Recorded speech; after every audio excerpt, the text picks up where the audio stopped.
menurut Alkitab. Jadi materinya saya akan spesifik khusus tentang Yesus Kristus ya, yang kami percayai. Lalu kemudian saya secara pribadi sekarang tidak ada waktu untuk menjelaskan materi-materi lain di luar ini.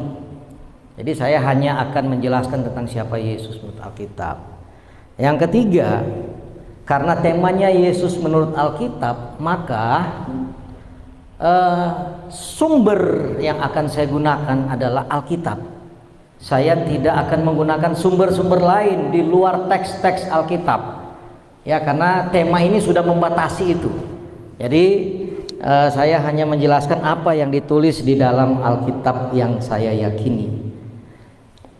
Nah, Bapak Ibu Saudara, yang pertama saya mau menjelaskan bahwa Yesus itu menurut Alkitab, kalau saya menggambarkan masa atau waktu dari kekekalan sampai kekekalan, kan kita tahu dunia ini ada waktunya kan. Tetapi sebelum dunia ini ada masa yang kita mungkin sebut kekekalan. Dan kemudian setelah dunia berakhir ini kan kita masuk pada masa yang kekekalan, masa kekekalan. Nah, menurut teks-teks Alkitab, Yesus itu sebelum dia menjadi manusia, dia itu adalah disebut firman. Firman itu jadi dari kekal dia sudah ada. Yesus itu dari kekekalan sudah ada. Lalu kemudian pada masa tertentu, firman yang kekal itu menjadi manusia, dan itu disebut namanya Yesus. Ya, kurang lebih 33,5 tahun menjadi manusia. Tentu ketika dia menjadi manusia, kealahannya itu tidak hilang. Dia tetap Allah sekalipun dia menjadi manusia. Dan setelah itu dia naik ke sorga, ya dia juga tetap Allah. Jadi dari kekekalan masa sejarah manusia sampai pada kekekalan, Yesus itu adalah Allah. Assalamualaikum warahmatullahi wabarakatuh. Alhamdulillahirabbil alamin. Asyhadu an la ilaha illallah wa asyhadu anna Muhammadar Rasulullah. Allahumma shalli ala sayyidina Muhammad wa ala ali sayyidina Muhammad kama shallaita ala sayyidina Ibrahim wa ala ali sayyidina Ibrahim. Baik, pada kesempatan hari ini saya akan menjelaskan lagi tentang penjelasan yang dijelaskan oleh orang Kristiani yang mengimani Yesus Kristus sebagai Tuhan, yaitu Ferdinand. Dia berkata bahwasanya Yesus Kristus itu merupakan sebuah firman, yang mana firman tersebut bisa menjelma sebagai manusia, ya kira-kira 33,5 tahun.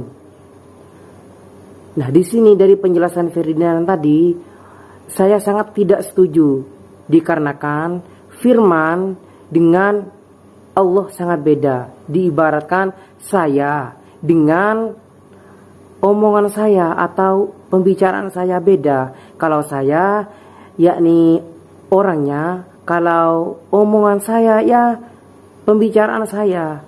Jadi Allah dengan firman Allah beda. Kalau Allah Tuhan kita, kalau firman Allah yaitu hal-hal yang disampaikan Allah melalui malaikat Jibril, yang mana malaikat Jibril sendiri menyampaikan terhadap utusan Allah, yang salah satunya Nabi Isa, atau yang di dalam umat Kristiani diimani sebagai Tuhan, yaitu Yesus Kristus. Dia mengatakan lagi bahwasanya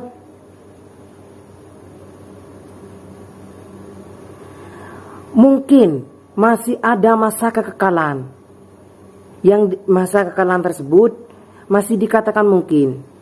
Sedangkan di umat Islam sendiri tidak ada yang kekal di dunia ini, yang mana masa kekekalan ada setelah orang tersebut tiada, yakni akan kekal di dalam kuburan. Maksudnya kekal tidak abadi di dunia dan akan pindah alam. Dan juga di alam kuburan nanti penjelasannya yang lebih spesifikasi lagi, tidak akan kekal di dalam kuburan. Nanti ada masanya, ada pertimbangan amal, baik amal baik ataupun amal buruk. Yang mana yang dijelaskan oleh Ferdinand tadi, saya sangat tidak setuju bahwasanya ada masa kekekalan itu dikatakan mungkin.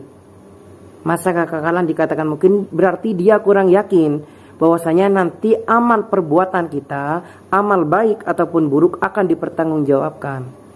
Jadi saya sangat tidak setuju dengan perkataan Ferdinand tadi. Dan malah saya lebih yakin,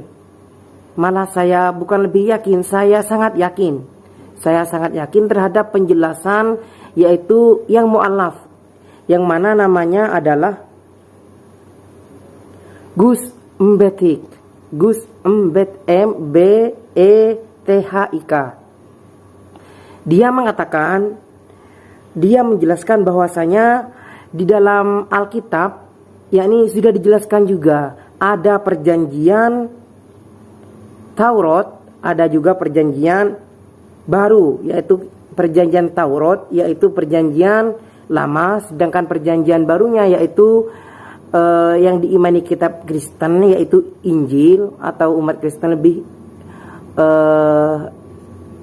mengatakan bahwasanya penginjil gitu, penginjil. Dan juga ada yang akhir, yakni perjanjian akhir, yaitu yang ada di Islam, yang mana di dalam Islam sendiri dikenal Al-Quran itu sebagai penjelas dari penjelasan sebelumnya, yaitu sebelumnya apa, kitab apa sebelum Al-Quran, yaitu kitab Injil, yang mana kitab Injil sendiri yang ditugaskan, yang diutus oleh Allah, yaitu Nabi Isa.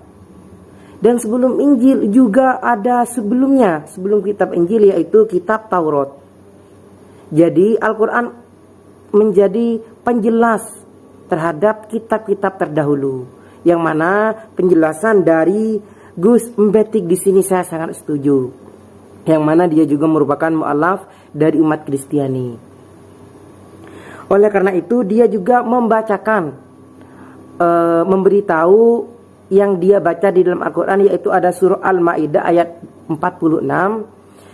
Saya bacakan, dan kami teruskan jejak mereka dengan mengutus Isa putra Maryam, membenarkan kitab yang sebelumnya, yaitu Taurat, dan kami menurunkan Injil kepadanya, yang di dalamnya terdapat petunjuk dan cahaya, dan membenarkan kitab yang sebelumnya, yaitu Taurat, dan sebagai petunjuk serta pengajaran untuk orang-orang yang bertakwa. Jadi di sini kitab Injil dan kitab Taurat yang diturunkan sebelum kitab Injil menjelaskan bahwasanya kita bertakwa kepada Allah Subhanahu wa taala, agar kita takut kepada Allah Subhanahu wa taala dengan penjelasan-penjelasan yang mana kitab sebelumnya kurang penjelasannya, diperjelas lagi oleh Al-Qur'an. Jadi orang yang masih memperdebatkan tentang Yesus atau yang di umat Islam dijelaskan bahwasanya Nabi Isa, ya masih bimbang, sedangkan tidak boleh bimbang. Nabi Isa adalah utusan Allah Subhanahu wa taala, yang mana Nabi Isa sendiri adalah penyampai. Yang kalau ada pertanyaan, Nabi Isa dapat dari mana penjelasan seperti itu? Jawabannya, Nabi Isa mendapatkan wahyu, yang mana wahyu tersebut disampaikan oleh malaikat Jibril. Nabi Isa dapat wahyu dari itu. Jadi malaikat Jibril dapat dari mana? Ya Allah Subhanahu wa taala dengan caranya sendiri, ya wallahu alam, saya juga tidak tahu. Mungkin ada pendapat lain atau yang pernah baca di dalam Al-Qur'an atau juga yang pernah baca di Alkitab tentang hal itu, monggo diperjelas lagi atau bisa komen di YouTube saya. Jadi Nabi Isa tersebut menyampaikan hanya sebatas kaumnya Nabi Isa saja, Bani Israel. bukan untuk kepada semua umat. Jadi umat-umat sekarang mereka merupakan umat Nabi Muhammad, tapi mereka tidak meyakini bahwasanya saya ini umat Nabi Muhammad. Malah dia atau mereka umat-umat Kristiani meyakini bahwasanya ya Yesus Kristus dijadikan sebagai Tuhan. Padahal Nabi Isa sendiri tidak pernah mengatakan bahwasanya dirinya Tuhan. Melainkan dia berkata, saya ini adalah utusan. Saya bukan Tuhan, saya adalah utusan, kata Nabi Isa. Tapi kalau menurut Ferdinand tadi saya sangat tidak setuju. Yang mana dia malah menuhankan Nabi Isa dan malah berkata firman. Sebelumnya adalah firman Nabi Isa tersebut atau Yesus adalah firman. Sedangkan beda antara firman dengan manusia beda. Kan Nabi Isa juga termasuk manusia. Jadi dia bukan firman. Dia adalah manusia biasa yang mana dia oleh Allah Subhanahu wa taala dijadikan utusan. Jadi kesimpulannya saya sangat tidak setuju, malah saya murka terhadap omongan Ferdinand yang menjelaskan Nabi Isa atau yang lebih dikenalnya lagi di umat Kristiani Yesus Kristus adalah firman sebelumnya, dan dia bisa menjelma juga sebagai manusia di 33,5 tahun. Kan secara akal tidak menerima bahwasanya ya manusia sejak dulu adalah manusia, tidak akan pernah berubah menjadi apa-apa, atau bisa berubah jadi meja, atau jadi firman, atau malah jadi Allah. Malah dia itu pikirannya kerasukan setan. Jadi buanglah pikiran yang tadi, buanglah pikiran busuk tadi. Soalnya pikiran itu timbulnya dari setan. Dan perlu diingat lagi, di kitab Injil sudah banyak dirubah.